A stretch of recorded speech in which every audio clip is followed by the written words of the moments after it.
দশম দিনে যদি কপালের চামড়া কুচ হয়ে যায় আর আমার মারে যদি ঝাঁকি দিয়া কথাবার্তা বলে আর মনে কষ্ট পান, এই জন্য আমি আমার বিবিরে দিয়া করাই না, নিজের মার খেদমত নিজে করি।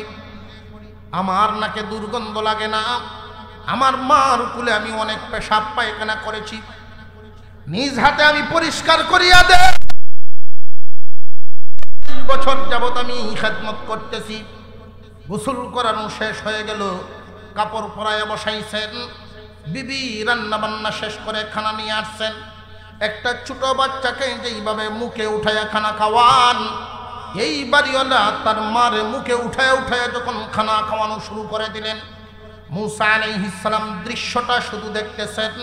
খানা খাওয়ানো শেষ হয়ে গেল, এই মহিলা সন্তানকে উদ্দেশ্য করে বলে, বাবা আমারে কিবলামুখী করে দাও, আমি আল্লাহর কাছে দোয়া করব। কিবলামুখী করা হলো, দুইটা হাত উপরের দিকে উঠাইলেন। আল্লাহর পয়গম্বর মুসা নবী ওমার সাথে শামিল হয়ে গেলেন। ওই মা দোয়া করতেছেন, আল্লাহ আমার সন্তানের প্রতি আমি খুশি আছি, তুমিও খুশি হইয়া যাও। আল্লাহ আমি আমার সন্তানের প্রতি খুশি, তুমিও খুশি হইয়া যাও। খুশি হয়ে দুইটা পুরস্কার আমার সন্তানরে দিবা, একটা দিবা দুনিয়াতে, একটা দিবা আখিরাতে। এই দুনিয়ার জমিনে আমার সন্তান যতদিন জিন্দা থাকবে কোনোদিন আমার সন্তানরে তুমি অভাব দিও না। এই পৃথিবীর জমিন থেকে যেই দিন আমার ছেলে বিদায় হয়ে যাবে, মুসা পয়গম্বরের সাথে আমার ছেলের জান্নাত দিও। দোয়া শেষ হয়ে গেল। মুসা আলাইহিস সালাম বলেন, ভাই রে আপনার আম্মা কি প্রায় সময় দোয়া করেন নাকি? হ্যাঁ, অনেক দিন আগের থেকে আমার মা এই দোয়া করেন। ও ভাই মুসাফির, আমার মার একটা দোয়ার বদলা আমি পেয়ে গেছি। আমার আম্মা একটা দোয়া কবুল হয়ে গেছে। মা যে বলছেন এই দুনিয়াতে যতদিন থাকবো আল্লাহ যেন অভাব না দেন। ও মুসাফির, আমি তেমন কোনো বড় ব্যবসায়ী নই, যেই দিন আমি লাভ করতে পারি এই দিন যেইভাবে আল্লাহ চালান, যেই দিন লাভ করতে পারি না আরো সুন্দরভাবে আল্লাহ দিন পার করে দেয়। এমন কোনো অভাব আমার কোনোদিন হয় না যেই অভাব হইলে পরে মানুষের কাছে হাত পাতা লাগবে। আল্লাহ রব্বুল আলামিন মনে হয় আমার মার দোয়া কবুল করেছেন, এই জন্য দুনিয়ার বরকত দিয়ে দিয়েছেন। আল্লাহুম্মা সাল্লি আলা মুহাম্মাদিন ওয়া আলা আলি মুহাম্মাদ কামা সাল্লাইতা আলা ইব্রাহিম ওয়া আলা আলি ইব্রাহিম ইন্নাকা হামিদুম মাজিদ। আল্লাহুম্মা বারিক আলা মুহাম্মাদিন ওয়া আলা আলি মুহাম্মাদ কামা বারাকতা আলা ইব্রাহিম ওয়া আলা আলি ইব্রাহিম ইন্নাকা হামিদুম মাজিদ।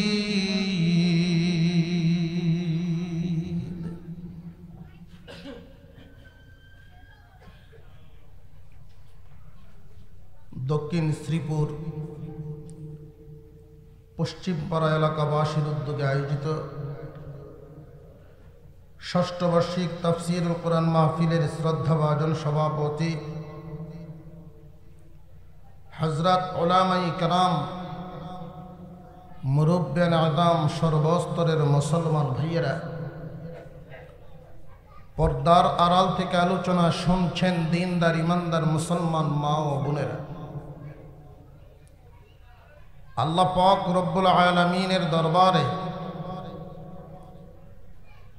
অন্তরের অন্তঃস্থল থেকে শুকর আদায় করি, যিনি অত্যন্ত দয়া করে আমাদেরকে আজকের এই কোরআনের মজলিস জান্নাতের বাগানে আসার বসার তৌফিক দান করেছেন। এজন্য সকলেই বলি আলহামদুলিল্লাহ।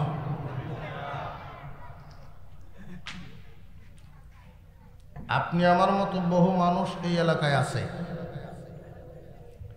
সমস্ত মানুষ আজকের এই জান্নাতের বাগানে আসতে পারেন নাই।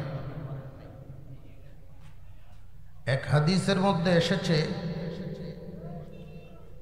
নবীজি বলেন, যার দিকে আল্লাহ পাক নেক নজরে তাকান, যার দিকে আল্লাহ নেক নজরে তাকান, তার ধারায় নেক কাজে অংশগ্রহণ করা সম্ভব হয়। আমরা এখানে আশাতে বোঝা গেল আল্লাহ আমাদের দিকে নেক নজর দিছেন। আমরা আল্লাহর কাছে দোয়া করি, আল্লাহ তুমি আমাদেরকে যেইভাবে নেক নজর দিয়া নেক কাজে আনছ, ওইভাবে দয়া করি আমাদের জিন্দেগির সমস্ত গুনাহ মাফ করে দাও। এইখানে অংশগ্রহণের সাথে সাথে আল্লাহ পাক আমাদের জন্য একটা পুরস্কার দান করছে। এই মাহফিলে বসার সাথে সাথে পিছনের সমস্ত সগীরা গুনাহ মাফ, বাকি রইল কবিরা গুনাহ। আল্লাহর কাছে বেশি বেশি তওবা করা। যে ব্যক্তি যত বেশি তওবা করে তার জিহ্বার দাম তত বাড়ে। তওবাকারীর জিহ্বার দাম আল্লাহর কাছে বেড়ে যায়।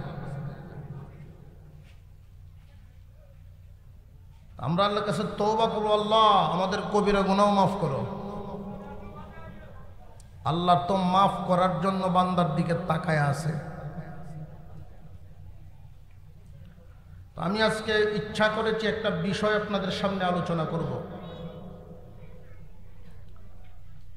এত বেশি মুসলমানের দেশে আমরা যেই পরিমাণ মুসলমান মুমিন বাংলাদেশে বসবাস করি, কোরআনের আইন, কোরআনের নিয়ম কানুন যদি সামাজিকভাবে বাস্তবায়ন হতো, তাহলে এই দেশটা জান্নাতের বাগানে পরিণত হতো। আমাদের স্রষ্টা আল্লাহ, এতে কোনো সন্দেহ আছে? আমাদেরকে বানাইছেন যিনি, আমাদের রুচি সম্পর্কে সবচাইতে বেশি জানেন তিনি। আমাদের মনের কি চাহিদা, আমাদের শান্তি কিসে আছে, আল্লাহর চাইতে বেশি আর কেউ জানে না। এজন্য আমাদেরকে বানাইয়া আল্লাহ পাক আমাদের সফলতার জন্য, শান্তির জন্য শ্রেষ্ঠ নবীর মাধ্যমে শ্রেষ্ঠ বাণী পাঠাইছে, শ্রেষ্ঠ বিধান নাজিল করেছেন কোরআনুল কারীম। এই বিধান অনুযায়ী তোমরা জীবন যাপন করো, দুনিয়াতেও শান্তি পাইবা, আখিরাতে জান্নাত পাইবা। কিন্তু আমরা বিধান বাদ দিয়া মানব রচিত, মানুষের মন মতো লেখা এই রকম নীতিমালা অনুযায়ী জীবন যাপন করি, অথচ শান্তির আশাও করি, যেটা কখনো সম্ভব না। একজন মানুষ তার মর্জি মাফিক, তার রুচি মতো লিখবে, আর একজন মানুষ তার মর্জি মতো লিখবে, আরেকজন মানুষ তার নিজের মর্জি মতো লিখবে। কিন্তু আল্লাহ আমাদের স্রষ্টা, আমাদের মর্জি, আমাদের রুচি সব জানেন, সবচেয়ে বেশি জানেন আল্লাহ। আল্লাহর দেওয়া মর্জি, আল্লাহর দেওয়া নীতি অন্য কারোর সাথে কোনো তুলনা হতে পারে না। আমি যেই একটা বিধান নিয়ে আলোচনা করব বলে মনস্থ করলাম, বিধানটা হলো মাতা পিতার পাওনা আদায় করা। কোরআনুল কারীমের বহু জায়গায় আল্লাহ পাক এই ব্যাপারে আলোচনা করেছেন। হে দুনিয়ার যুব সমাজ, তোমরা তোমাদের মা বাবার সাথে ইহসানপূর্ণ আচরণ করো, দয়ার ব্যবহার করো। কোনো যুবক যদি মা বাবার সাথে ইহসানপূর্ণ আচরণ করতে পারে, দয়ার আচরণ করতে পারে, আল্লাহ পাক তাকে 4টা পুরস্কার দেন। কয় পুরস্কার? 3টা দিবেন দুনিয়াতে, একটা দিবেন আখিরাতে। বর্তমান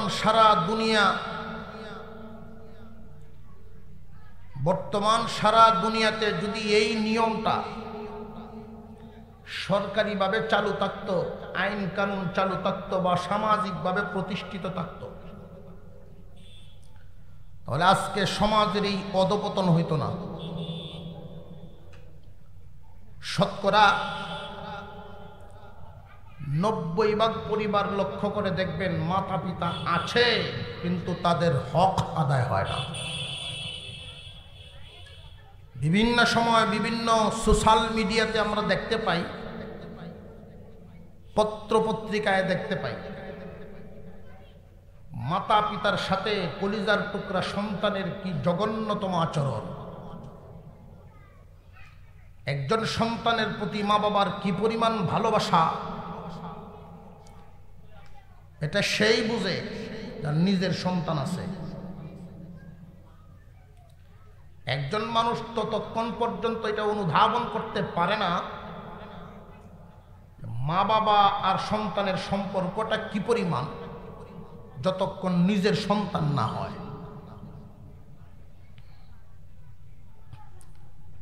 এক লোক ঘরের চালের উপরে উঠে গাড়ির কাজ করতেছে, প্রচন্ড রোদের মধ্যে ঘরের চালের উপরে, ছাদের উপরে উঠে। তো তার মা আছে একটু পরে পরে ডাকতেছে, ওফুত নাইমা পর, ওফুত নাইমা আয়। তো ছেলে শুধু বলতেছে, আমি কাজ করতেছি, তোমার কি অসুবিধা? মার তো খুব কষ্ট হইতেছে, রোদের মধ্যে কাজ করতেছে, ছেলে তো বুঝে না। এক সময় মা কি করছেন, 4-5 বছরের এক বাচ্চা আছে, ওইটা এই মার নাতি, অর্থাৎ ওই ছেলের দিকে ছেলে। মা বুদ্ধি করে উঠানে এই ছেলেরা নিয়ে দাঁড় করায় দিচ্ছে। এখন ছাদের উপর থেকে চিল্লায়, আম্মা তুমি ওরে নেই এখানে দাঁড় করায় দিছো কেন? তো ওরে এখানে দাঁড় করায় দিয়েছি, তোমার বুঝি কষ্ট লাগে? আর তুমি যে ছাদের উপরে, এটা আমার কষ্ট লাগে না? জলদি করে ছেলে নামছে। আজকে যদি সারা বাংলাদেশে মা বাবার হক পালিত হইতো, সমাজে এই চিন্তা ভাবনা থাকতো। একটা সময় ছিল সামাজিক ব্যবস্থাটা খুব উন্নতি ছিল, সমাজের আচার বিচার খুব কঠোর হইতো। এখন এই সামাজিক আচার বিচারের অবস্থারও অবনতি হয়ে গেছে। কারণ যে সমস্ত লোক বর্তমানে জ্ঞানী, গণ্যমান্য, আমরা যাদেরকে বেশিরভাগ ক্ষেত্রে সামাজিক দায় দায়িত্ব যাদের উপরে দিতে চাই, যারা মনে করি ওরা গণ্যমান্য, আসলে এরা জঘন্য। বেশিরভাগ ক্ষেত্রেই জঘন্য তোমার পরিচয় দেয়। সালিশ বৈঠকের ক্ষেত্রে আগের দিন যদি সালিশ হয় একরকম, পরের দিন হয় আরেক রকম। বোঝা গেল রাত্রে কিছু কবিরাজি হয়েছে। আর একটু জোরে কর। মানুষের নীতি আদর্শ এতটা নিম্নমানে চলে গেছে, একটা ছাগল কিনলে তো মোটামুটি 5-7 হাজার টাকা লাগে, ভালো ছাগল। মানুষ কিনলে 2-4-500 দিলেই হয়, নীতি বিক্রি হয়ে যায়। মুসলমান ভাইয়েরা, আগে যদি কোনো মানুষ, কোনো সন্তান মা বাবার সাথে বেয়াদবি করত,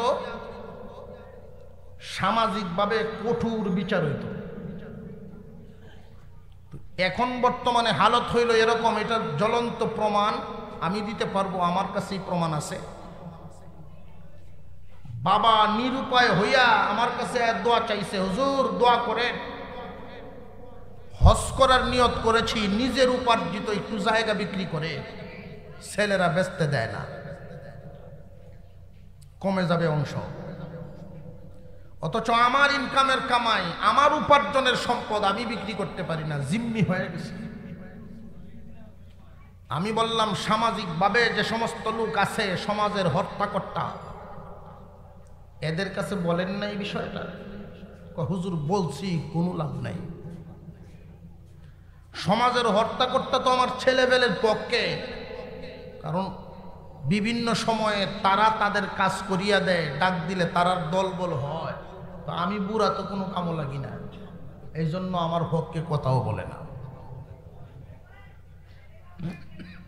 মুসলমান ভাইয়েরা আমার, আজকে যদি সামাজিক ব্যবস্থাও ভালো থাকতো, এই বিষয়টার প্রতি লক্ষ্য রাখা হতো যে কোনো মা বাবার প্রতি যদি সন্তান অবহেলা করে, মা বাবার সাথে সন্তান জুলুম অত্যাচার করে, মা বাবার প্রতি জুলুম করে, এর কঠোর বিচার সামাজিকভাবেও থাকতো, রাষ্ট্রীয়ভাবেও যদি এই বিষয়টা লক্ষ্য রাখা হতো, এই 92 থেকে 95 ভাগ মুমিন মুসলমানের দেশে এত বৃদ্ধাশ্রমের প্রয়োজন হইত না।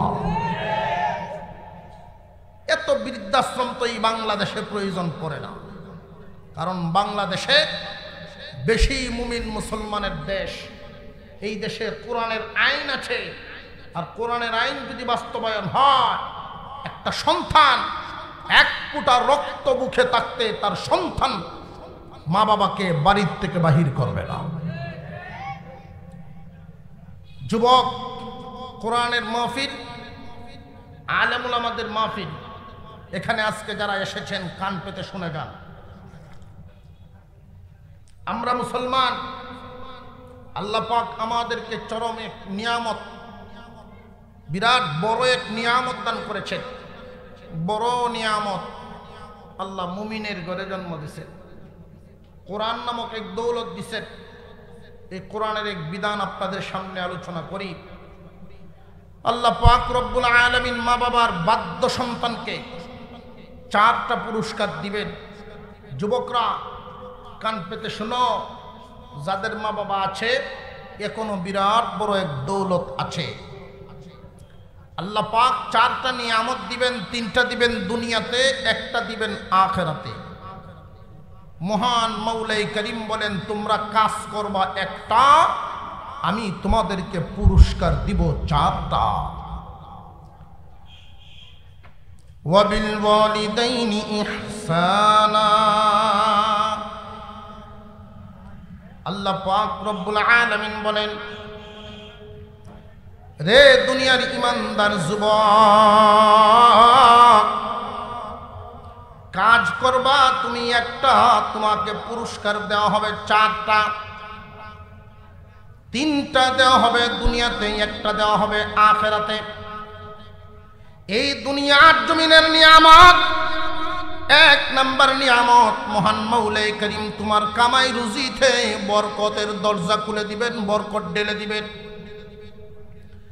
রুজি রোজগার যদি তোমার কমও হয়, এরপরে অভাব থাকবে না, আল্লাহ পাক অভাব দূর করে দিবেন। মা বাবার দোয়ার বরকতে আল্লাহ পাক অভাব দূর করে দিবেন।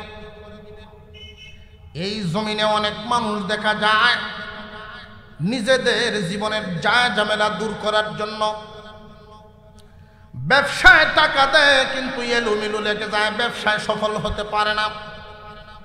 বিদেশে যাওয়ার জন্য টাকা পয়সা দেয়, কিন্তু এরপরেও সফল হতে পারে না।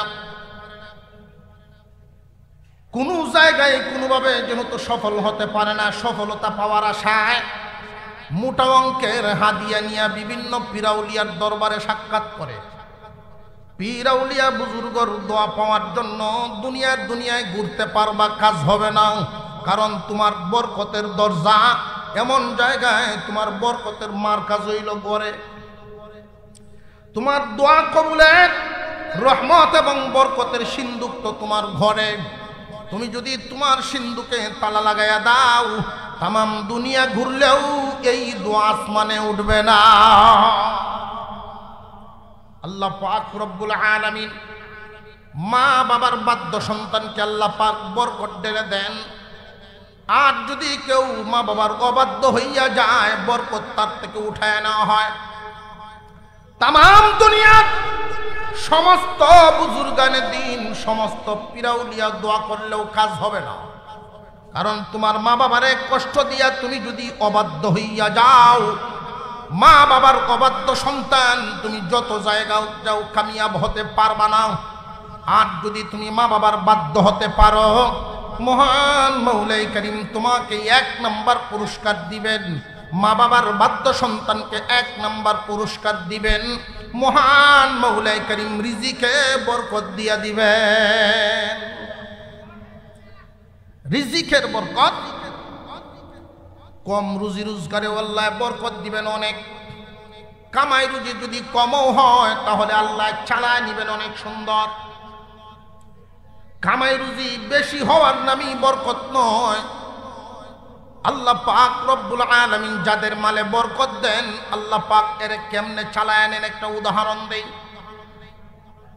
মনে করেন একজন মানুষ প্রতি মাসে 2 লক্ষ টাকা ইনকাম করেন। এই লোকটার ইনকাম কি তুলনামূলক কম না অনেক বেশি? 2 লাখ টাকা ইনকাম করেনওয়ালা লোকটা যদি অসুস্থ হন, তাহলে চিকিৎসা করাইবার জন্য লোকটাই কি ফুলগাজী থাকবো না ফেনী বা ঢাকা যাবে? অসুস্থ হওয়ার পরে 2 লাখ টাকা ইনকাম, যার টাকার একটা ঠেলা আছে, টাকার ধাক্কা, যদি ধাক্কা থাকে টাকা, আর এই লোকটা যাইব ঢাকা, স্কয়ার বার্ডেম প্রাইভেট হাসপাতালে গিয়ে চিকিৎসা করাইয়া 1 লক্ষ টাকা খরচ করব। জোরে কর। 1 লাখ টাকা খরচ করিয়াছে বেবরকতি লোকটা, যেই মানুষটা মা বাবার অবাধ্য সন্তান। পক্ষান্তরে আর একজন যুবক আছেন, যেই মানুষটা নাকি মা বাবার বাধ্য সন্তান, কিন্তু এত টাকা ইনকাম নাই, মাত্র 5,000 টাকা মাসে ইনকাম করে। এই মানুষটা মা বাবার দুয়ার বদৌলতে আল্লাহ তাআলার দরবারে এত পছন্দের, এই রোগেই আক্রান্ত হয়ে গেল যুবক। আক্রান্ত হইয়া ফার্মেসিতে গেল। এই লোক তো আর ঢাকা যাইতে পারবে না, ফেনী যাইবে না, ফুলগাজী গেছে। ফার্মেসিতে যাওয়ার পরে ফার্মেসি মানে বলেন তোমার কপাল বলো ভালো, কপাল বড় ভালো। ঢাকার ডাক্তার চিটাগাং সফরে আসছিল, কক্সবাজার গিয়েছিল সাগর দেখার জন্য। আমার ছোটবেলার অনেক গুরুত্বপূর্ণ এবং খুব কাছের বন্ধু, এই জন্য যাওয়ার পথে আসছে আমার সাথে সাক্ষাৎ করে যাইতে। চা খাইতে বসছে আমার ফার্মেসিতে, আসো তোমারে দেখায়া দেই। মা বাবার বাধ্য সন্তানের প্রতি আল্লাহ যখন খুশি হন, জমিনের সকল সৃষ্টি খুশি হয়ে যায়। এই ফার্মেসিওয়ালা তার প্রতি খুব খুশি। মা বাবার বাধ্য সন্তানকে দেখায়া দিল। বারডেম স্কয়ারে রুগী দেখে এমন ডাক্তার, ডাক্তারে শুধু দেখছে প্রেশারটা মাপছে, চোখটি টান দিয়ে দেখছে, জিব্বাটা দিকে ওষুধ লেখা দিছে 70 টাকা। ওই লোকে পরীক্ষা নিরীক্ষা সব কিছু করিয়া খরচ হইল 1 লাখ। পেরেশানির তো কোনো শেষ নাই। আর মা বাবার বাধ্য সন্তানকে আল্লাহ মাত্র 70 টাকার ওষুধে সুস্থ করিয়া দিছে। বরকত কারে কেউ বুঝাইছে? বরকত বেশি হওয়ার নাম বরকত নয়, আল্লাহ পাক অল্পতে সুন্দর মতে চালায় নেওয়ার নাম হইল বরকত। মা বাবার দোয়া যদি সাথে হয়, কপাল বড় ভালো হয়। মুসা আলাইহিস সালাম এক সময় আল্লাহ পাক রব্বুল আলামিনকে বলছিলেন, আল্লাহ আমি কি জান্নাতের ভিতরে একা যাব না আমার কোনো সাথী সঙ্গী হবে? আয় আল্লাহ, জান্নাতের ভিতরে আমার কোনো সাথী থাকবে আমি একা থাকবো? মহান আল্লাহ পাক বলছিলেন, জান্নাতে তোমার একজন সাথী হবে, তোমার কাছে কাছে থাকবে, আমি তোমার সাথী বানায়া দিব। মুসা আলাইহিস সালাম বললেন, প্রভু আমার এই সাথীটাকে আমি দুনিয়াতেই দেখবার চাই। আল্লাহ পাক রব্বুল আলামিন নাম ঠিকানা সহ বলে দিলেন। মুসা আলাইহিস সালাম মনে মনে ইচ্ছা করলেন, কি এমন আমল করে যে আমলের বিনিময়ে আমার সাথে জান্নাতে যাবে। মুসলমান ইমানদার ভাইরা আমার, মুসা আলাইহিস সালাম সেই ঠিকানা অনুযায়ী যাইতে যাইতে যাইতে যাইতে ওই দামেস্কের বাজারে চলে গেলেন। গিয়া দেখেন ছোট একজন ব্যবসায়ী, তেমন উন্নত মানের ব্যবসায়ী নন, ছোটখাটো একটা ব্যবসা করেন। মূসা আলাইহিস সালাম সালাম দিলেন, তার সাথে মুসাফা করলেন। পরিচয় জানতে চাইলেন, আপনি কে? মূসা আলাইহিস সালাম জবাব দেন, আমি একজন মুসাফির, আমি একজন মুসাফির। উনি কি মিথ্যা বলছেন না সত্যই? উনি তো মিথ্যা বলেন নাই, সত্য বলছেন। উনি তো মুসাফির, মুসা নবীও সফর করে আসছেন, মুসাফির না। এটাকে বলে জবানি এক হিকমত। মনে করেন আপনার কাছে এমন এক লোকের টাকা চাইছে, যেই লোকের টাকা যদি একবার নিতে পারে আর জিন্দিগিতে আপনি ভাবার আশা করতে পারবেন না। এমন কিছু ভালো মানুষ আছে না নাই? আপনারা শুধু বলবো যে দেব 5000 আমি যাই মরাইমু গুরান দিয়া। এই যে গুরান শুরু হইব, এই গুরান তো আর শেষ হইতো না জিন্দিগিতে। আছে না নাই?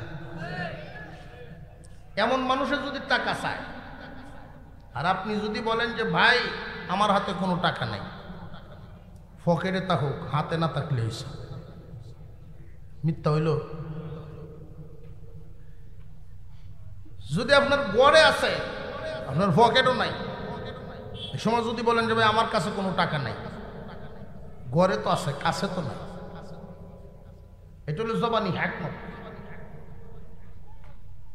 মুসলমান ভাইরা, মূসা আলাইহিস সালাম নিজের নামটা বলেন নাই, শুধু বলছেন আমি মুসাফির। উদ্দেশ্য হলো নিজের নামটা গোপন রাখছেন, মুসাফির বলে পরিচয় দিচ্ছেন। অনেক দূর থেকে সফর করে আসছেন। যেই মানুষটা জান্নাতি মেহমান দেখলে খুশি হবে কিনা হবে না? আর একটু জোরে কর। মেহমানদারির কদর আছে না নাই? মূসা আলাইহিস সালাম মুসাফির পরিচয় দিয়েছেন, মেহমান হবেন।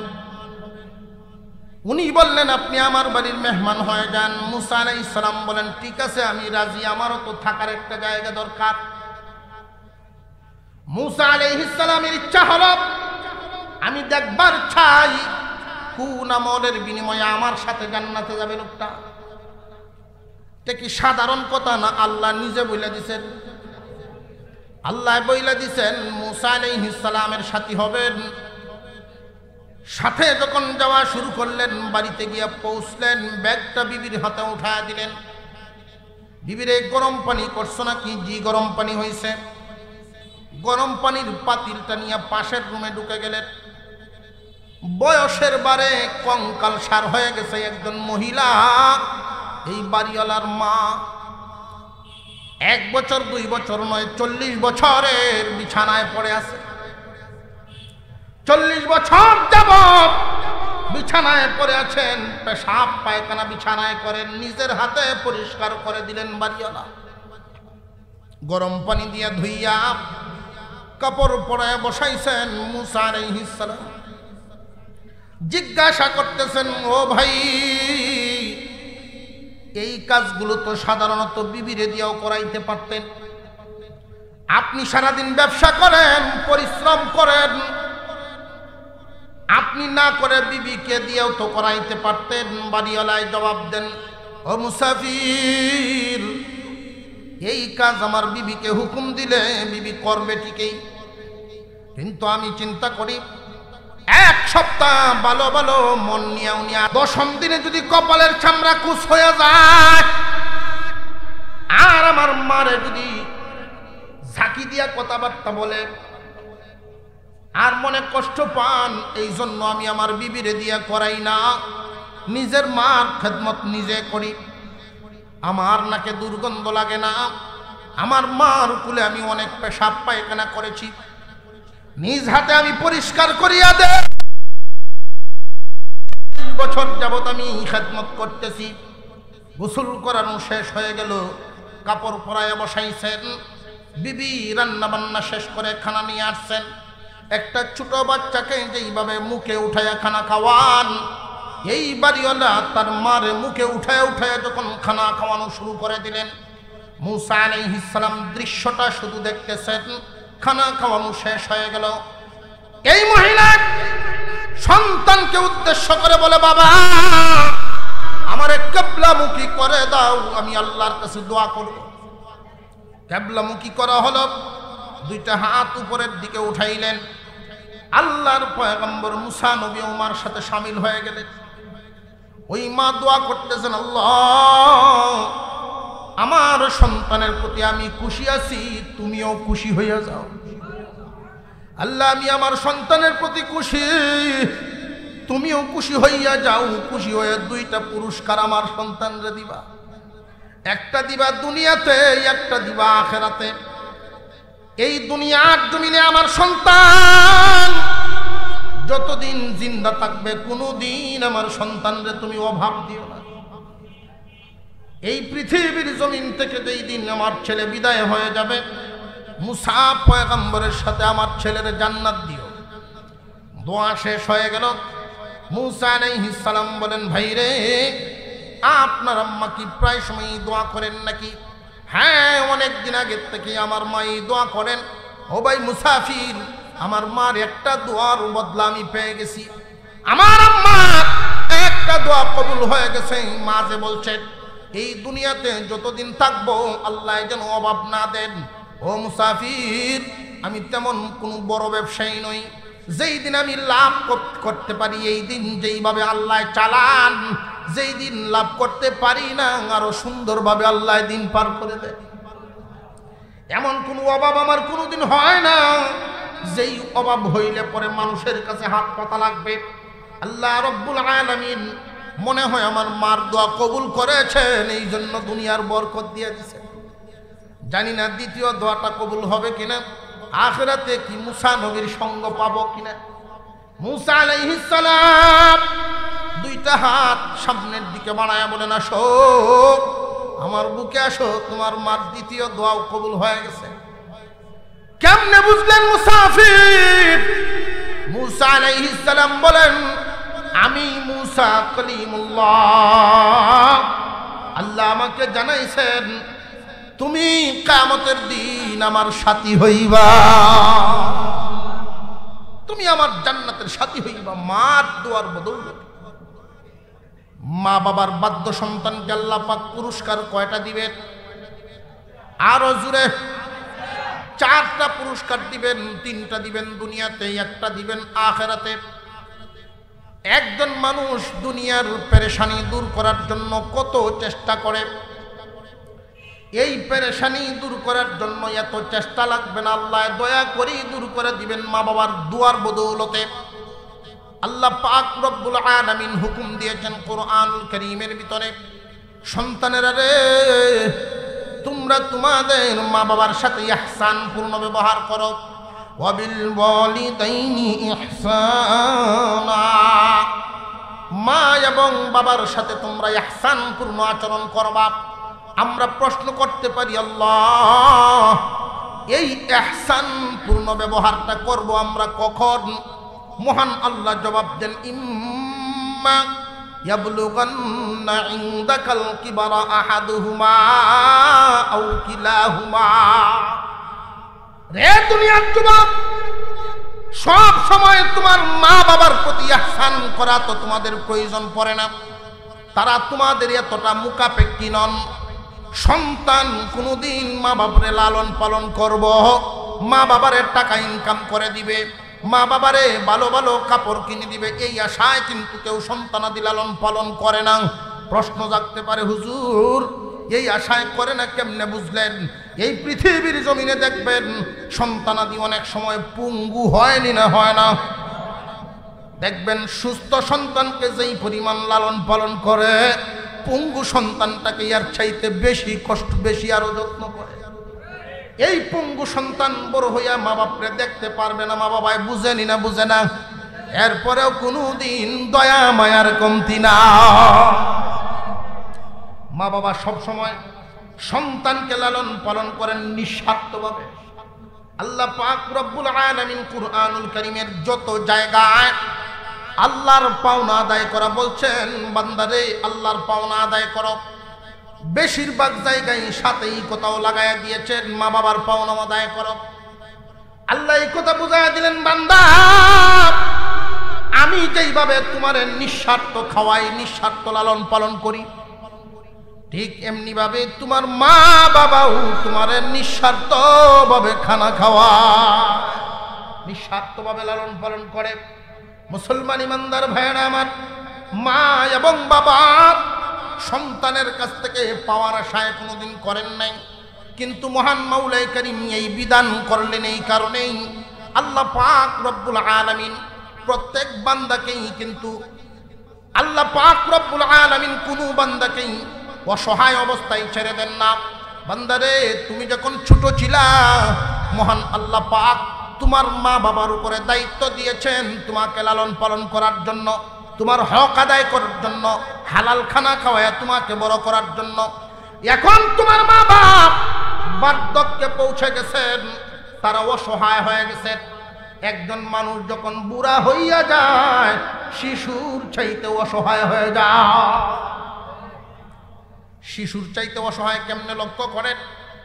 মুফাসসিরিনে কেরাম বুঝায় দেন, একটা শিশু যদি বিছানায় পেশাব করেন, যে কেউ তারে টান দিয়ে উঠায় নেয়। নির্দিষ্ট কোনো মানুষ তারে টান দিয়ে উঠাইতে হয় না, যে কেউ উঠাইতে পারে, পারেনি না পারে না। কিন্তু একজন বুড়া মানুষ যদি বিছানায় পেশাব করেন, নির্দিষ্ট মানুষ ছাড়া, কাছের মানুষ ছাড়া তার দ্বারে কাছে কেউ যায় না।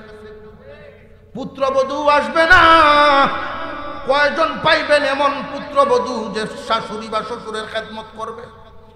এই জন্য আল্লাহ পাক তুমি সন্তানের উপরে আল্লাহ আদেশ করে দিছেন, তাদের বার্ধক্যে তোমরা এদের প্রতি তোমরা দয়ার আচরণ করবা, মা বাবার প্রতি তোমরা দয়ার আচরণ করবা। কখন? তারা বার্ধক্যে পৌঁছে যাবে যখন। আবার যদি প্রশ্ন করেন আল্লাহ এই ইহসান পূর্ণ আচরণটা আমরা করব কেমনে? মুফাসসিরিনে কেরাম উত্তর দিলেন, তারা তোমাদের প্রতি করছেন যেমনে, সুবহানাল্লাহ, তারা তোমাদের প্রতি করছেন যেমনে এইভাবে তোমরা করার চেষ্টা করো। তোমরা তোমাদের মা বাবার কোলে পেশাব পায়খানা করে ফেলছ, কোনদিন তোমারে ফেলে দেয় নাই। মা তোমারে নিয়ে খাইতে বসছেন, তুমি কুলে দুধ খাইতেছ, এই অবস্থায় মা খানা খায়, কুলের মধ্যেই পেশাব পায়খানা করে দিয়েছো। এই জন্য কোনদিন তোমার মা তোমারে ফেলে দেয় নাই, বরং খানার প্লেট রেখে দিছে, কিন্তু তোমারে রাখে না। তোমার আব্বা আম্মা যদি এমন অবস্থায় পৌঁছে যায়, বাথরুমে যাইতে পারেন না, তাই বলে তাকে কিন্তু তুমি ডাস্টবিনে ফেলে দিতে পারবে না। আল্লাহ তোমাকে আদেশ দিয়েছেন, বান্দা তাদের প্রতি তুমি ইহসান পূর্ণ আচরণ করো। ইহসান পূর্ণ আচরণটা কেমনে করবা? অর্থাৎ এমন ভাবে আচরণ করবা মা বাবা যেন তোমার প্রতি হামেশাই খুশি থাকেন, সন্তুষ্ট যেন থাকেন, মন হৃদয়ে নিংড়ানো দোয়া যেন তোমার জন্য করেন। আল্লাহ পাক রব্বুল আলামিন বুঝায়া দিলেন, বান্দারে আমি এক দুইটা আইটেম তোমরারে বলিয়া দেই। মহান আল্লাহ সমস্ত দিকের আলোচনা এখানে করেন নাই, এক দুইটা আইটেমের কথা শুধু বলছেন। আল্লাহ তোমাদেরকে মোটা মোটা মাছ খাওয়াতে হবে এই হুকুম দেন নাই, মা বাবারে দামি দামি কাপড় কিনে দিতে হবে এই কথাও তিনি বলেন নাই। আল্লাহ পাক রব্বুল আলামিন আদেশ দিয়েছেন, বান্দা তোমার আব্বা আম্মা যখন বার্ধক্যে পৌঁছে যাবে, তোমার আব্বা আম্মা যখন অসহায় হয়ে যাবেন, একটা শিশুর চাইতে অসহায় হয়ে যায়, শিশুর চাইতে অসহায় হইয়া যায়। একটা শিশু যখন টাকার প্রয়োজন পড়ে, অর্থের প্রয়োজন পড়ে, বাবার কাছে হুট করে বলে ফেলে, তার জিহ্বায় বাঁধে না। বাবার কাছে চাইতে কোনোদিন সন্তানের দ্বিধাবোধ লাগে না, আম্মার কাছে চাইতে পারে, ভাইয়ের কাছে চাইতে পারে, বোনের কাছে চাইতে পারে। কিন্তু একজন বুড়া মানুষ বার্ধক্যে যখন পৌঁছিয়া যায়, আয় ইনকামের রাস্তা বন্ধ হইয়া যায়, তার প্রয়োজন দেখা দিলে কারোর কাছে চাইতে পারে না, চাইতে পারে না। তুমি সন্তানের কাছে পর্যন্ত চাইলে ওনার কষ্ট লাগে, দ্বিধা দ্বন্দ্ব লাগে। কেন জানোনি? সন্তানের কাছে চাইতে মন চায় না। যেই সন্তানকে দিলাম সারা জীবন, তার কাছ থেকে কেমনে আমি চায়া নিই নিজের প্রয়োজনের পয়সা। এই জন্য আল্লাহ পাক রব্বুল আলামিন হুকুম করে দিয়েছেন, ইহসান পূর্ণ আচরণ করবা। ইহসান পূর্ণ আচরণের মধ্যে এটা আছে, প্রতি মাসে নির্দিষ্ট করে কিছু পয়সা মা বাবার হাতে উঠায়া দাও। তুমি তোমার ইনকাম অনুযায়ী ইনকাম যদি তোমার কম হয়, মা বাবার হাতে 200 দেওয়া অসুবিধা নেই। 200 টাকা তুমি আলাদাভাবে দিবা, এটার হিসাব নিবা না। আম্মা তুমি তোমার মর্জি মাফিক এটা তুমি খরচ করিও। তোমার মার মন চাইবো ফকির মিসকিন আসলে 10টা টাকা দেওয়ার জন্য, তোমার আম্মার মন চাইবে আরেকজন মহিলাকে একটু দান করার জন্য, তোমার আমার আম্মার মন চাইবে একটা বস্তু খাওয়ার জন্য, তোমার বাবার মন চাইবে মসজিদের দান বাক্সে কিছু টাকা দেওয়ার জন্য। তোমার আব্বা সমাজের মধ্যে চলেন, বুড়া হয়ে গেলে ইনকাম নাই কিন্তু খরচের খাত থেকেই থাকে। সমসাময়িক বন্ধু বান্ধব মুরব্বীদেরকে নিয়ে যখন চা পান করেন, অন্যরা যদি তারে খাওয়ায় তারও তো মন চাইব একদিন খাওয়ানোর জন্য। কিন্তু একজন বুড়া মানুষ ইনকামের রাস্তা বন্ধ হইয়া গেলে সন্তানের কাছে চাইতে পারে না, নিজের মনের চাহিদাও উনি পূরণ করতে পারে না, মনে যা চায় খাইতেও পারে না, চলতে পারে না। এই জন্য সন্তানের প্রতি আল্লাহর আদেশ, মা বাবার প্রতি ইহসানপূর্ণ আচরণ করবা, সামর্থ্য অনুযায়ী অর্থ তার হাতে উঠাইয়া দাও। অনেক বাধ্য সন্তান এখানে আছেন, মা বাবার আদরের অনেক সন্তান এখানে আছেন, কিন্তু এই বিষয়গুলো এইভাবে লক্ষ্য করে না কেউ। মা বাবার প্রয়োজন, মা বাবার অনেক প্রয়োজন পড়ে, এইগুলো আমরা এইভাবে লক্ষ্য করি না। মুসলমান মা বাবার হাতে খাস করিয়া কিছু পয়সা দিয়া দিবেন। আমি একজন মুরব্বীর কথা আপনাদেরকে শোনায় দেই। মুরব্বী মানুষ বন্ধু বান্ধবের হাতে অনেক সময় চা খান, নিজের মনেও চায় বন্ধু বান্ধবরে খাওয়ানোর জন্য। সমবয়সী 60-70 বছরের মুরব্বীরা আছে না নাই, একসাথে বসেন, গল্প গুজর করেন, চা খান, একদিন একজনে বিল দেয় আর একদিন আর একজনে দেয়। এইভাবে এক মুরব্বীর 400-500 টাকার মতো দোকান বাকি হয়ে গেছে। বাসায় যখন আসেন, তোমার সন্তানরা দৌড়ে গিয়া দাদা দাদা করিয়া ধরে, কি আনছো কি আনছো? দাদা আনবে কোত্থেকে? দাদারে যদি তুমি প্রতি মাসে কিছু পয়সা দিয়ে রাখো, এই পয়সাটা নিজের কাছে খরচ যত বেশি হয় তোমার সন্তানের পিছনে বেশি করো। মুসলমান ভাইয়েরা আমার, মুরব্বী মানুষ দোকান বাকি কিছু হয়ে গেছে, উনি চিন্তায় পড়ে গেলেন কার কাছে চাইতে পারি, আমার সন্তানরা তো সবার মেজাজ সমান নয়, সবার মেজাজ সমান নয়, সবাই সংসারী হয়ে গেছে, সন্তানাদি হয়ে গেছে। বিবি বাচ্চা যখন হয়ে যায় তখন মা বাবার প্রতি নজরটাও মানুষের কমে যায়। মা বাবাই কি বুঝে না বুঝে না। অনেক নিষ্ঠুর সন্তান এমন আছেন, দেখবেন ফ্যামিলি ভাগ করার সময়, সহায় সম্পত্তি ভাগ করার সময় মা বাবারেও ভাগ করে, এক বাইরে দিয়া দেয় মাকে আর এক ভাই নিয়ে নেয় বাবারে। তোমাদেরকে লালন পালন করার সময় এই কথা জীবনে কল্পনা করেন নাই, এক বিছানায় 4-5 ভাই বোনকে তারা লালন পালন করেছে, জীবনে আলাদা করে নাই। তোমরা বড় হইয়া এই কবুতরের জোড়া ভেঙ্গে দিবা, এই কল্পনা জীবনে ওনারা করেন নাই। তোমার আম্মা বাবার জন্য অপেক্ষা করতেন, বাজার থেকে যদি আসতে দেরি হইতো খানা খাইতেন না, বসে থাকতো একসাথে খাওয়ার জন্য। কিন্তু এখন বার্ধক্যে পৌঁছে গেছেন, অসহায় অবস্থায় তাদেরকে তোমরা আলাদা করে দিলা।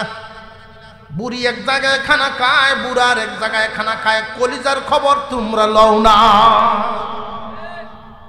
এদের দিল কিন্তু ফেটে যায়, খুব সাবধান।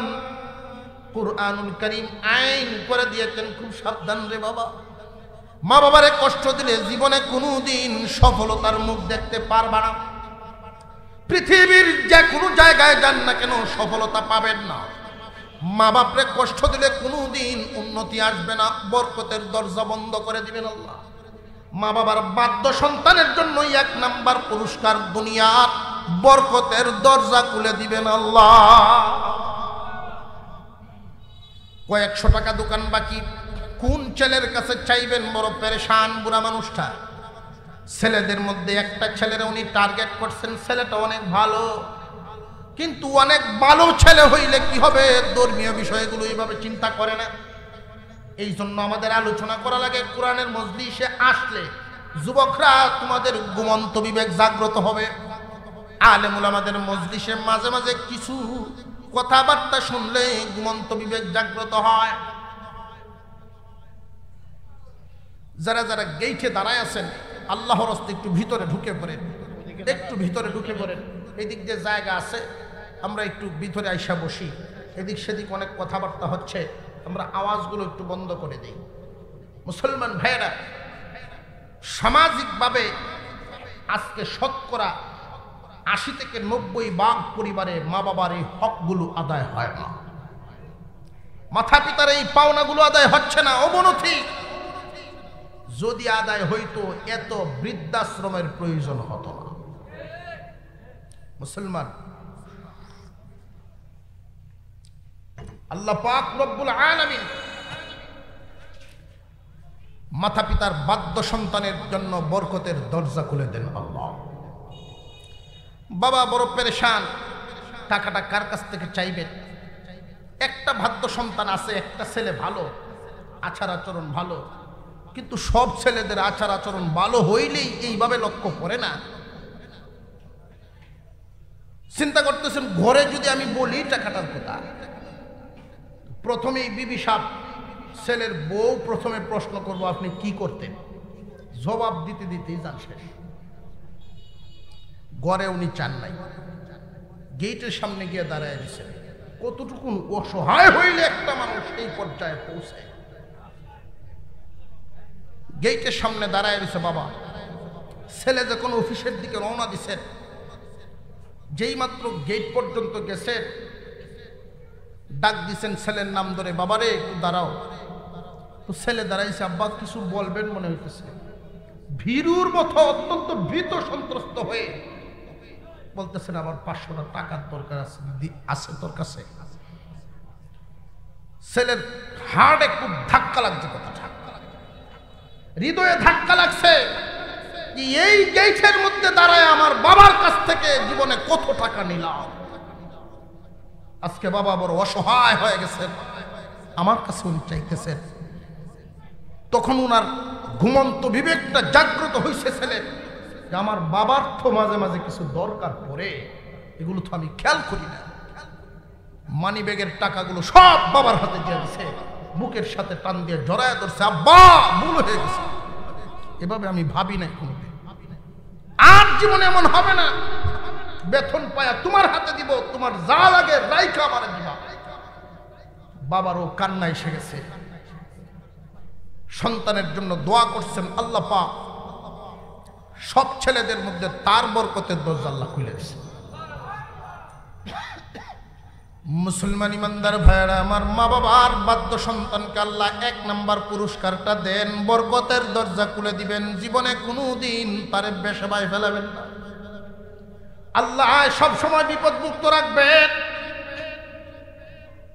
2 নম্বর যেই পুরস্কারটা আল্লাহ পাক দুনিয়াতে দিবেন, তার সন্তানগুলো মানুষের মতো মানুষ হবে।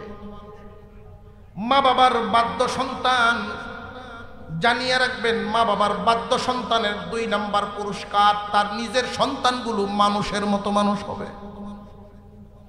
সন্তানকে মানুষ করার জন্য গ্রাম ছেড়ে শহরে বাসা করে নিলে করে না। সন্তানাদিকে মানুষ করার জন্য দেশ ছেড়ে মানুষ বিদেশ যায়।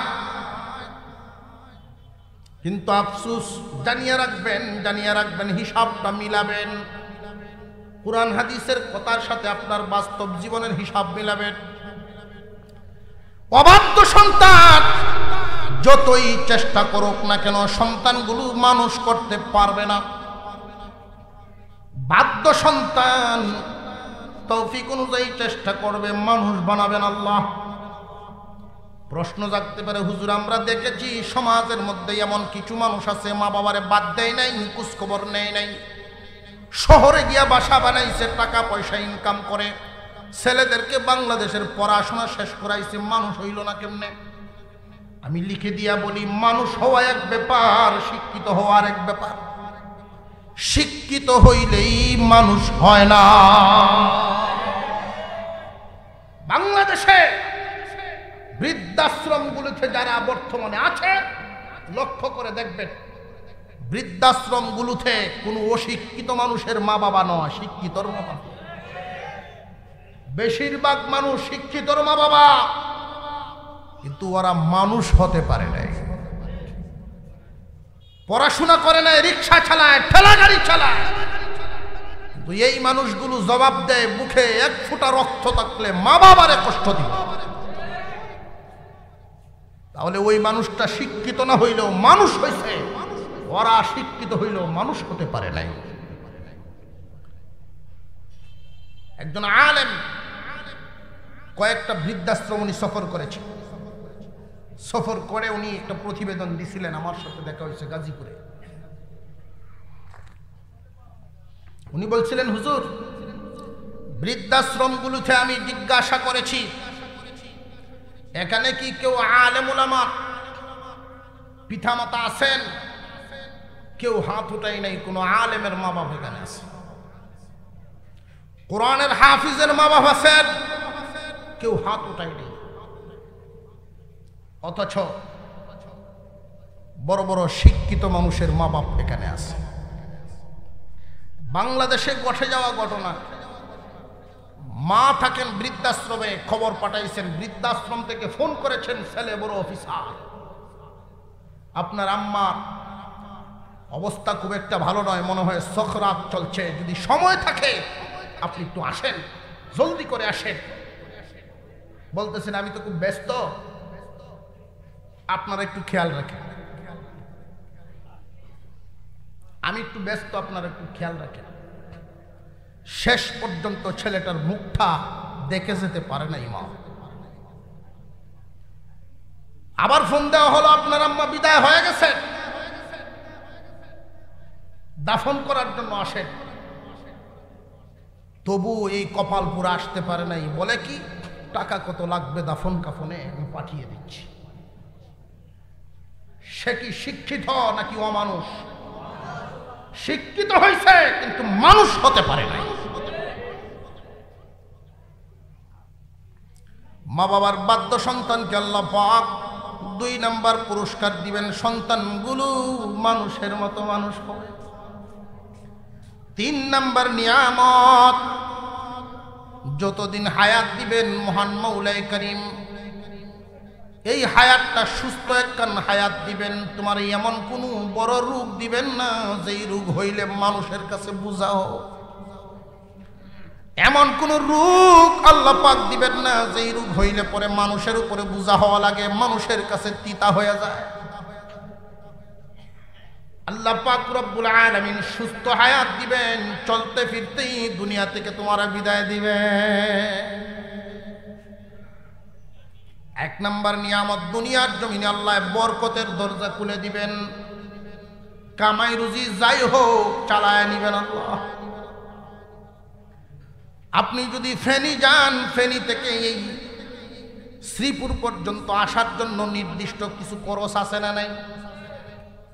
মনে করেন 100 টাকা এই পকেটে আপনার আছে, এই 100 টাকা দিয়ে আপনি বাড়িতে আসবেন। অবাধ্য সন্তান এই 100 টাকা দিয়ে আসতে পারবে না, কারণ রাস্তায় ঠাডা ভরবো, রাস্তায় ঠাডা ভরবো, কোনো গাড়ি ঘোড়া নাই, প্রাইভেট গাড়ি নিয়ে আসতে হবে, যেখানে 100 টাকা 300 লাগবে। আর যদি মা বাবার বাধ্য সন্তান হয়, আল্লাহ বরকত দেন, 100 খরচ হইব না, কাজ হইব ঠিকই, খরচ হইব না। পাশের বাড়ির বাতি যায় ডাক দিব, চাচা শহর কেন আসছিলাম দরকারে, যে অসুবিধা নেই আসেন, বাড়ির যাইতেছি মোটরসাইকেল উঠে, কাজ হবে ঠিকই, খরচ লাগবে কম, এটার নাম বরকত। মা বাবার বাধ্য সন্তানকে আল্লাহ বরকতি জীবন দিবেন, কামাই রুজিতে বরকত দিবেন। 2 নাম্বার নিয়ামত, সন্তান মানুষের মতো মানুষ হবে। 3 নাম্বার সুস্থ হায়াত দিবেন। যদি আমাদের জিন্দেগিতে এমন কোন জায়গায় গন্ডগোল থাকে, বুঝিয়া রাখবেন আসল জায়গায় আপনার ঝামেলা আছে। মা বাবা যদি দুনিয়াতে থাইকা থাকেন, সময় আছে এখনো মাপল, কারণ মা বাবার এমন এক দরবার দুনিয়ার অন্য জায়গার মতো নয়। মা বাবা তো এমন এক জায়গা রে ভাই, মা বাবার কাছে সন্তান যদি মাথাটা একটু মার আঁচলের নিচে নিয়ে মাপ ছায়া নেয়, মা দুকিনি মাথায় হাত বুলায় দেন, কলিজার থেকে দোয়া করে দেন। মা বাবারে খুশি করার জন্য খুব বেশি পয়সা খরচ করা লাগে, সামান্য কিছু টাকা পয়সা খরচ করলেই মা বাবারে খুশি করা যায়। আর শ্বশুর বাড়িতে করবেন, করেন, অসুবিধা নেই। এক গাড়ি বইরে ফল লইয়া যাইবেন, ট্রাক বইরে ফল। শাশুড়ি বেশি তো বেশি কইব কি, এটা আমার পাগল জামাই, এটা পাগলা জামাই। জোরে কর, বেশি তো বেশি এই ফল, আমার পাগলা জামাই যাইছে, সব জামাই চাইতে এটা আমার পাগল জামাই। বেশি নিছেন পাগল জামাই, এর বেশি কিছু না। কিন্তু মা বাবা এমন এক দৌলতের নাম, মা বাবা এমন এক দৌলতের নাম, আপনার সব সময় দুঃখে সুখে আপনার পাশে আছে। সন্তান বড় পেরেশান হয়ে গেছে, বাবার সম্পদ বেচতে চায় না, বাবারে শুনাইতেও চায় না, ক্ষতিগ্রস্ত হয়ে গেছে। গোপনে গোপনে চলাফেরা করে, বন্ধু বান্ধবের পাল্লায় পরে কিছু টাকা ঋণী হয়ে গেছে। সন্তানের খানায় শান্তি নাই, ঘুমে শান্তি নাই, চলাফেরা কেমন জানি এলোমেলো। বাবা বুড়া মানুষ, কিন্তু সন্তানের চেহারাটা দেখলে তো বাবা কিছুটা হইল টের পায়। নীরবে বৈশার সেই ছেলে,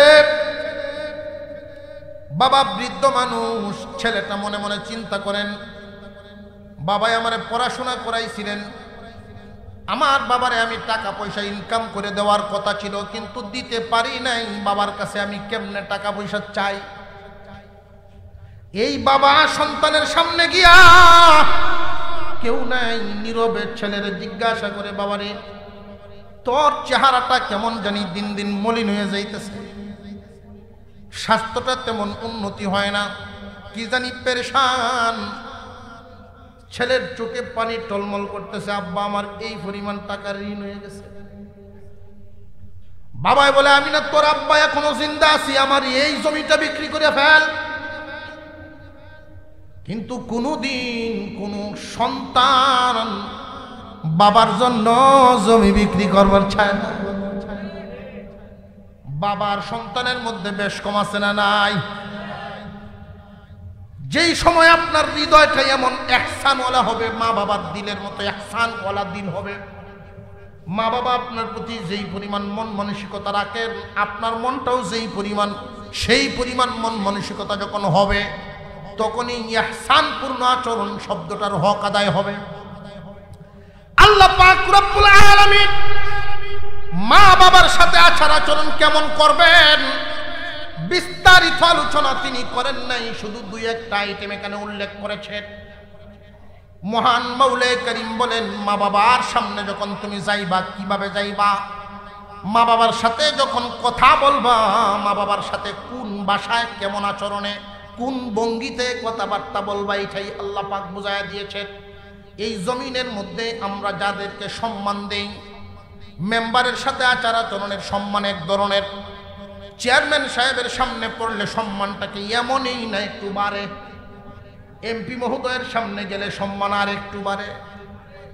আল্লাহ পাক রব্বুল আলামিন যে বুঝায়া দিয়েছেন, বান্দারে তোমার হৃদয়ে সম্মান জিনিসটা বলতে যত আছে, তোমার হৃদয়ে সম্মান বলতে যা আছে, সম্মানের সব চাইতে উঁচা যে স্থানটা, এটাই তোমার মা বাপরে দিবা।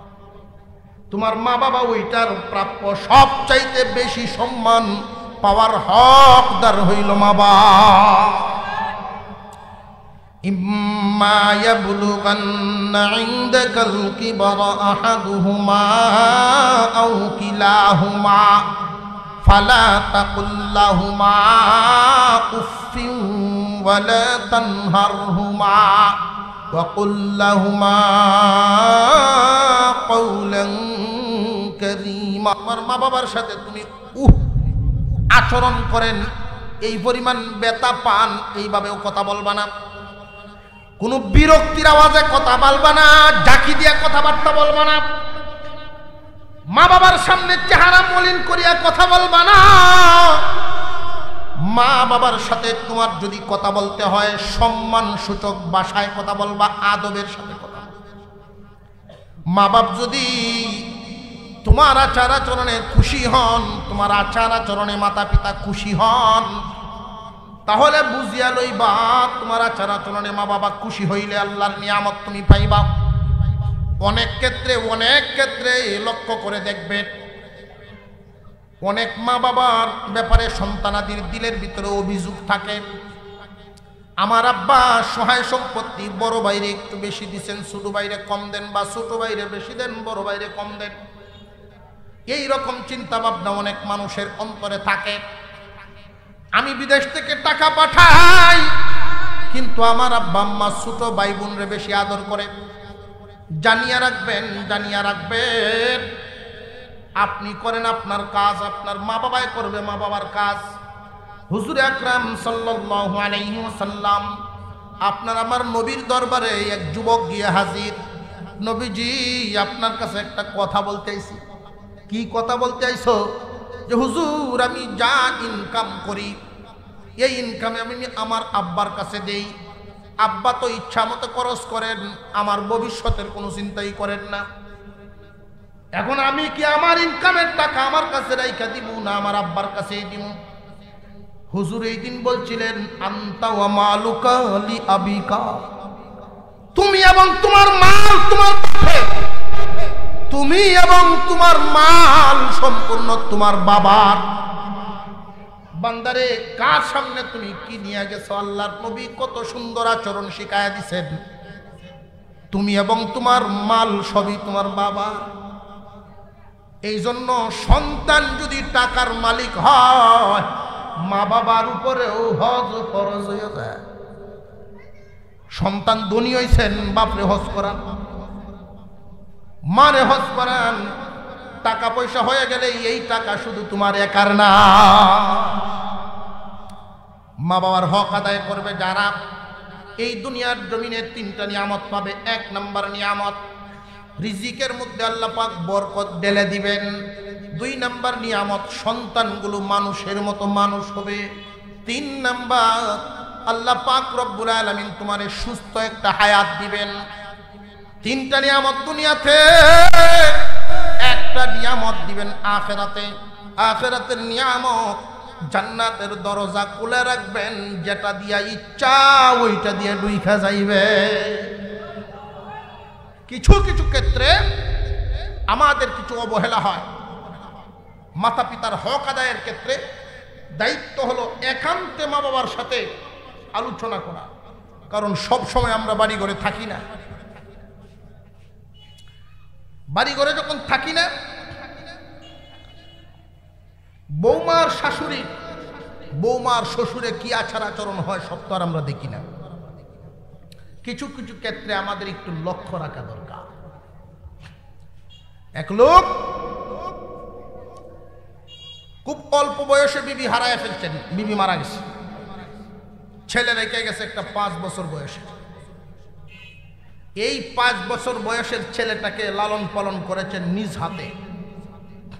দ্বিতীয় কোনো সংসার করেন নাই, সন্তানের সুখ শান্তির দিক চিন্তা করে। সৎ মা আসলে যদি আমার সন্তানের একটু অবহেলা হয়। এই ছেলেটারে লালন পালন করছেন, বড় করছেন, শিক্ষা দীক্ষা দিচ্ছেন, পড়াশোনা শেষ করায় আর নিজের ব্যবসা তারা বুঝাই দিচ্ছে। মুরব্বী মানুষ হস্টস করে আইসা এখন বাসায় সময় দেন, মসজিদ আর বাসা, মসজিদ আর বাসা। একদিন খানা খাইতে বসছে, রাতের বেলা খানা খাইতে বসছেন, তো ছেলেও ওই দিন আইসা বসছে, ব্যবসার থেকে পাশের রুমে শুয়ে রয়েছে। বাবা খানা খাইতে বসা বৌমাকে উদ্দেশ্য করে বলতেছে, বৌমা তরকারি ছাড়া কি আরো কিছু আছে? মানুষ যখন বুড়া হয় মুখের রুচিও কিছু কমে যায়। কমেনি না? কমে না? ও সময় গুড়, কলা, দই এক্সট্রা কিছু থাকলে এক মুষ্টি ভাত একটু বেশি খাইতে পারে। বৌমার কাছে বলছেন, অতিরিক্ত কিছু দই টই ঘরে আছে কি? বৌমা না করছেন, আব্বার নাই। ছেলে পাশের রুম থেকে শুনছে, আফসোস করতেছে, আমার আব্বার যদি দই থাকতো এক মুঠ ভাত মনে হয় বেশি খাইত। ছেলের মন মানসিকতাটা এমন হওয়া চাই। ভাই, আমরা যখন ছোট এক জাত দিয়া না খাইলে মা বাবা আরেক জাতের ব্যবস্থা করছে, এক পদ দিয়া না খাইলে আরেক পদ দিয়ে খাওয়ানোর চেষ্টা করছে। প্লেটে ভাত লইয়া এক রুম থেকে আরেক রুমে যায়, আরেক রুম থেকে আরেক রুমে যায়, ঘর থেকে বাইরে যায় সন্তানকে খাওয়ানোর জন্য। এই হলো দৃশ্য। ছেলেটা বিবেকবান, পাশের রুমে থেকে চিন্তা করতেছে আব্বার জন্য আগামীকাল থেকে কিছু ব্যবস্থা করে রাখবো।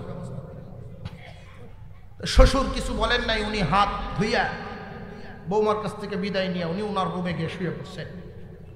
এখন তারা স্বামী স্ত্রী একসাথে খাইতে বসছে। খানার শেষ পর্যায়ে ফ্রিজ থেকে ইনটেক দইয়ের এক পুটলা বের করছে। স্বামী জিজ্ঞাসা করেন, এই দই তো আমি আনি নাই, কোত্থেকে? এটা আমার চাচা আসছিলেন তো সকালে, উনি আনছিলেন আমার পছন্দের কুমিল্লার দই।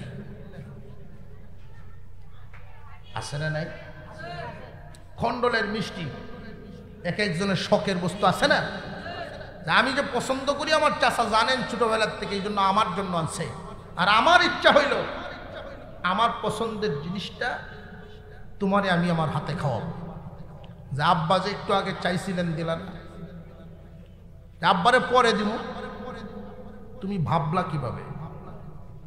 তুমি ভাবলা কেমনে আমার আব্বা যে এই জিনিস আগে খাইতে পারেন এইটা আমি খাবো? বৌমার খবর হইছে নি? এখন যদি বৌমার এই কথা শুই না যে আমার প্রাণের মানুষ তুমি, আমার পছন্দের জিনিস আগে খাওয়াবো, এই সময় যদি গইলে আগে নদীতে মেয়ত বিবির কথায় বলে না জামাই, যদি খালি কয় যে তুমি আমার প্রাণের মানুষ, অর্ধেক গইলে শেষ। অনেক ছেলে আছে বৌমা যদি বলেন যে আমি যাই মু বাপের বাড়ি, তুমি থাকো তোমার সংসার নিয়ে, খালি মুখ দিয়ে যদি কয় আমি গেলাম তো বাপের বাড়ি, তো জামাই দেখবেন আগে শ্বশুর বাড়িতে বলেছে। বউ ভক্ত একটা কথা জেনে রাখবেন, মুরব্বীদের একটা কথা বলবো, সময় থাকতে না নুয়ালে বাস, পাকলে করে টাস টাস। সময় থাকতে না বা খাইলে বাস, কাছা থাকতে না নুয়াইলে বাস, এটা পাকলে করে ঠাস ঠাস, আর সম্ভব না। একবার নিয়ন্ত্রণের বাহিরে চলে গেলেই আর পাবে না। এক দুইবার যদি একটু লক্ষ্য রাখেন তাই দেখবেন কন্ট্রোল হয়ে গেছে। ছেলে জবাবটা কি দিছে, বাবা যেই জিনিস খাইতে পারেন এটা আমি খাবো কিভাবে? শুনে রাখো, আগামীকাল আমার বাবার জন্য আমি একজন আম্মা আনব। বাবার সংসারে বাবা থাকবে, আমি আর একজনের দোকানে চাকরি করব। মাস শেষে একটা বেতন তোমার হাতে উঠায় দিব, 12 বাসায় আমরা উঠব। তখন তুমি টের পাইবা বাবার কামানো সম্পদের দাম কত। বৌমার খবর হয়েছে নি? ছেলেরা কিছু বলা লাগে নাই, বৌমা এনতে উঠে গিয়ে এই বাবার ভাও ধরছে, আব্বা মাফ করে দেন, বিরাট বড় এক ভুল করে ফেলছি। শ্বশুর বলতেছে কি ভুল করছো? আমি তো কিছু বুঝি না। এমন এক ভুল করছে এটা মাফের যোগ্য না, আপনি যদি মাফ না করেন এই বাড়িতে থাকা আমার সম্ভব হবে না মনে হয়। মা বাপ তো এমন এক জায়গা, অল্পতেই মন গলে যায়। তো বাবাই তো চিল্লানি শুরু করছেন, হ্যাঁ তুই আমার বৌমারে কান্দাইছস, কি আচরণ করছস? বাবা এই যে ছেলেদের গালি দিতেছে, মনে মনে সন্তুষ্টি আছে না নাই? মনে মনে তো আল্লাহর কাছে দোয়া করছে, আল্লাহ এমন সন্তান তুমি আমারে দিছ যে আমার কি পরিমাণ ভক্ত। আবার ছেলেরে শাসনও করছে, বৌমাও খুশি হয়ে গেছে। একবার বুড়া বয়সে কি ব্যাপার দেখেন, একজন গেলি একজন। আমাদের এই কথাগুলো আমাদের বর্তমান সমাজে যুবকরা, বিশেষ করে যুবক ভাইয়েরা, তোমরা খুব মনোযোগ দিয়ে লিখে লিখে নিবা, বাড়িতে মুখস্থ রাখবা, মনে রাখবা কথাগুলো। এইগুলো যদি মনে রেখে আমল করতে পারো ভাই, সব কপাল খুলবে। আর যদি মা বাবার অবাধ্য হয়ে যাও আচরণের কারণে, সারা দুনিয়া ঘুরলেও লাভ হবে না। বুড়া মানুষ বৌমায় তারে বাদ দেয় মাইপিয়া, একটা বাটি দিয়া মাইপিয়া বাদ দেয়। তো ছেলে তো সারাদিন ব্যবসা বাণিজ্য করে, চাকরি বাকরি করে, সারা দিনে তো দেখা সাক্ষাৎ হয় না। 1 সপ্তাহ 10 দিনও বাপের সাথে দেখা হয় না। সকালে বেরিয়ে যায়, আবার রাত্রে আসে। তো এই দিক দিয়ে বৌমার কাজ কাম শুরু হয়েছে, বাটি দিয়ে মাইপিয়া বাদ দেয়। তো বুড়া মানুষ মুরব্বী মানুষ তার পেট ভরে না। এই দুঃখ বলে কার কাছে? মা বাবার একটা নীতি লক্ষ্য করবেন, সংসারের যত কষ্টই হোক এই কথা বাহিরে তো বলেই না, নিজের ছেলের কাছেও বলতে রাজি না, সংসারে অশান্তি হবে। তো একদিন নাতির কাছে বলতেছে, ছেলের দিকের একটা নাতি আছে 15-16 বছর বয়স, ভাইরে তোর আম্মাই যে আমার মাইফে ভাত দেয়, আমার তো পেট ভরে না, কি করা? তো নাতি বুদ্ধি দিছে, দাদা এই বাটিটা ভেঙে গেলাম,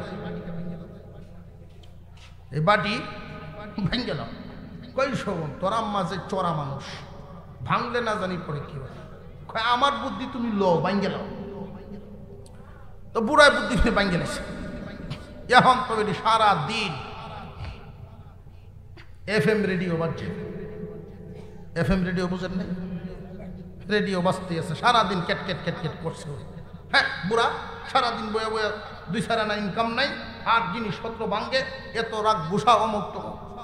আয়োগ আজকে বাড়িতে, আয়োগ আজকে বাড়িতে, মানে এই বেটি গালিগালাজ করে শেষ হয়েছে না, বাকি রাখছে কিছু ছেলের জন্য।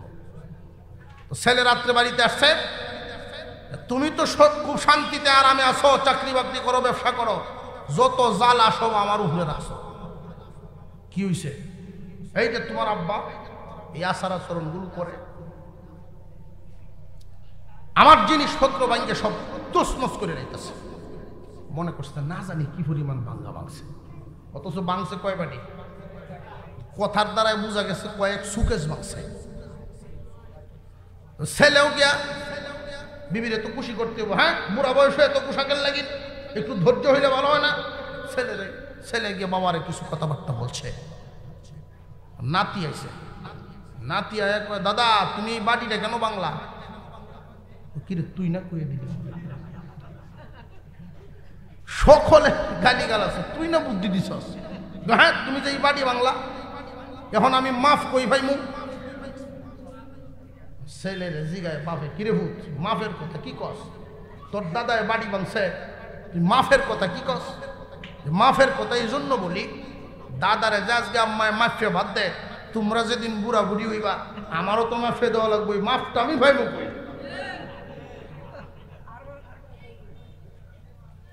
এই তখন জামাই বউরে ডাক, যাই শুনছস তোর ছেলের ওয়াজ শুনছস, ছেলের বক্তব্য শুনছস, বুড়া বয়সে যদি পেট ভরে খাইবার চাস মাফামাফি বাদ দে।